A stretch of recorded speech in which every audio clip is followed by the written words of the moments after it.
Estabelecendo um contato com o Miguel Daoud, né, que a princípio ia falar também, vai falar sobre a questão da taxa Selic, Daoud, mas diante de um depoimento como esse, eu não posso perder a oportunidade de repercutir com você, né, porque o território brasileiro já reserva 14%, né, da sua área para os indígenas, e a gente continua, né, com um tipo de situações como essa, causando insegurança jurídica num país com vocação de produção de alimentos, que depende da produção de alimentos, tanto para a balança comercial, para a sua economia, para a geração de empregos. Eu queria que você dedicasse pelo menos um minuto sobre o que você acabou de ouvir aí. Por favor, boa tarde, Daoud.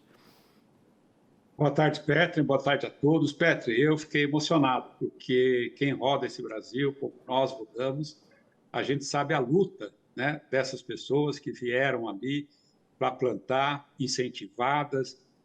Muitos vieram morar em barracas de lona, como a casa desse produtor, uma casa de madeira, os seus filhos ali sem nenhuma assistência. Isso tudo mostra que não dá para nós entendermos essa posição do governo. Petri, essa região que estão querendo determinar como reservas indígenas, tem 61 indígenas ali. É um absurdo isso. O presidente Lula quer agradar o Raoni, né? Porque o Raoni, a gente sabe que ele tem um peso internacional muito grande, e o Lula também está na cara, está claro que ele quer o quê? O Prêmio Nobel da Paz. Mas vai buscar o Prêmio Nobel da Paz através de outras medidas, não desalojando os produtores que produzem comida, que traz para esse Brasil a nossa grandeza. Petri, é um absurdo isso. Não dá para nós engolirmos essa situação. Depois perguntam por que o produtor rural tem certos posicionamentos. Exatamente por isso. Pelas invasões de terras, pela insegurança que isso causa no campo. Como é que nós podemos fazer isso? Já imaginou amanhã, presidente, se o senhor resolver desapropriar uma fábrica de automóvel? Porque ali teve uma família que queria ficar ali? Como é que faz isso? Como que fica um país nessas condições? Se olharmos os Estados Unidos cresceu com princípios de democracia e rigidez na sua ocupação, respeito à Constituição, respeito às leis. Não está certo isso, Petro, não está certo. Desculpa, eu vou começar aqui a me exaltar demais e não seria bom.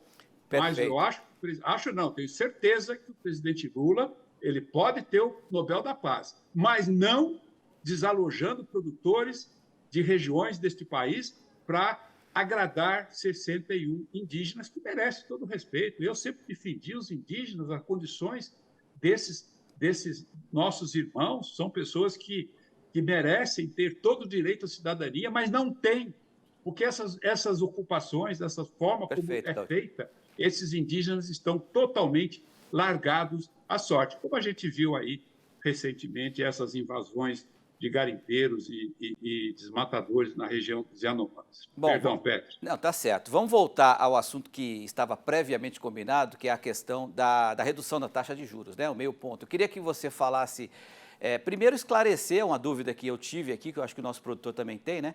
Porque quando cai a taxa de juros, sobe o dólar, né? A gente mostrou aqui mais de 1,5% da alta do dólar nesse momento. E qual que é o impacto dessa redução na nossa economia e para o nosso setor agropecuário, hein, Daoud? Bom, Petro, o que acontece hoje, quando nós olhamos o mercado de derivativos, eu estava olhando agora há pouco, já estão sendo negociados quase 150 bilhões de dólares entre juros e dólar. Quando você faz uma posição futura, ou seja, você está garantindo os seus reais lá na frente, ou está garantindo os seus dólares lá na frente, quando há uma mudança não esperada pelo mercado, que foi a redução de meio ponto percentual, os investidores têm que fazer o ajuste da posição. E isso acaba provocando exatamente, né, os juros vão pagar menos e corretamente o dólar ele sofre esse impacto porque há posições migrando para o câmbio. Então, este movimento que nós estamos vendo hoje, ele se dá majoritariamente em decorrência de mudanças no mercado de derivativos que giram aí bilhões de dólares por dia em função desses ajustes. O corte, Patrick, da taxa de juros, ele não era o esperado, tanto que não foi unânime, 5 diretores votaram a favor, inclusive o presidente do Banco Central, e 4 votaram contra. Então, o mercado está se ajustando diante desse novo cenário. E o que é melhor, né? O Banco Central diz que, a partir de agora, no mínimo, 0,5 ponto percentual da taxa de juros Ô, será Daúde, cortada. Então, lá na frente, você vê uma redução da curva de juros. a gente separou rapidinho, porque o tempo está terminando, a questão do spread bancário, né? Que acaba sendo uma referência para quem consegue ou quem precisa fazer o empréstimo com juros livres, né? Temos aqui no telão, para a gente colocar aqui, o Bia, aqui o spread bancário, né? Então você tem aí despesas 26%, lucro, qual é o percentual? Me ajuda aí, Bia, por favor. O lucro é que está em verde aqui, eu não estou conseguindo enxergar direito. 21, Petri. 21, né? Impostos 19%, inadimplência, quanto? 34%. 34%. Explica para a gente o que significa esse gráfico aí, Daúde. Bom, isso aí é uma falha estrutural, quer dizer, o problema estrutural que nós temos. Se você, Petri, for no banco e pegar R$ 1.000 e falar, ó, empresta esse R$ 1.000 para o Daúde, eu sei que isso não vai acontecer. Não vai mesmo.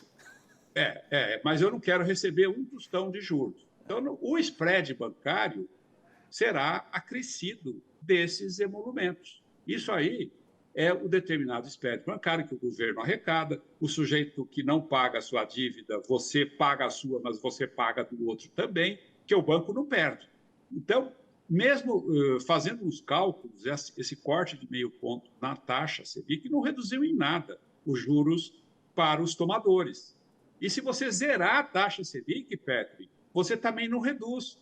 Então, o problema do Brasil não é só a taxa de juros, porque os bancos, quando você oferece o seu dinheiro para o banco, ele vai te pagar menos que a taxa Selic, que é a taxa base da economia, que é os depósitos interbancários. Só que, para emprestar, ele acrescenta tudo isso, tanto que os mortais que forem no banco para pegar dinheiro vão pagar hoje, no mínimo, 70%, 80%. E aí a economia não anda.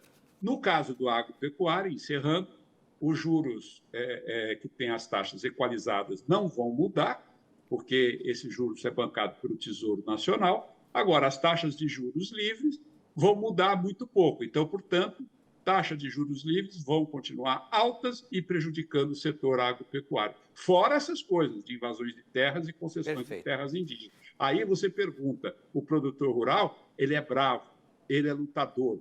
Vamos, pessoal, não vamos desanimar, não vamos esmorecer, porque nós não vamos permitir que o Brasil caia ladeira abaixo por decisões erradas em cima de políticas também erradas, a meu ver. É uma opinião minha, Petro. Desculpa, eu me irritei com essa matéria. Tem toda a razão. Eu não gosto de ver isso, eu acho que é um absurdo o que estão fazendo com esses produtores. Obrigado, Daúde. Boa tarde para você. Até à noite deve ser a Priscila que vai apresentar o RN. Um abraço para você. Tchau.